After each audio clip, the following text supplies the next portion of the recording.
A very common approach for people to try and quit smoking or vaping is to use nicotine itself to try and prevent people from seeking nicotine through a cigarette or a vape pen. What I mean by that is people using a nicotine patch or nicotine gum or other nicotine delivery device that is not cigarettes and not vaping in order to maintain levels of nicotine in their bloodstream, which of course means maintain levels of nicotine in their brain and body to the same extent that they would if they were smoking or vaping, maybe even gradually taking down the total amount of nicotine in their brain and body by reducing the number or size of nicotine gum pieces that they ingest each day, or keeping the patch on for a shorter amount of time, or getting a lower dose patch that releases less nicotine total or over time.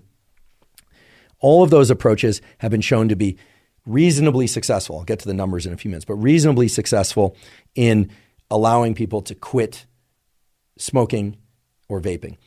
Again, most of the data is on cigarette smoking because vaping is a relatively new phenomenon, although quite troublingly, it's a very rapidly increasing behavior, especially in the young population. So that's why I'm kind of lumping these two things together, because I think very soon we are going to need an all-out campaign for how to counter vaping addiction.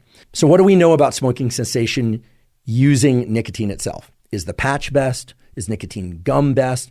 Turns out that a combination of approaches is best. So somewhat surprising, but it was very clear from the literature that I was able to find that using nicotine patches for some period of time and then switching to a gum and then perhaps switching to a nasal spray, that's going to be the most effective. Then the question is how long to continue each of those and whether or not to overlap them.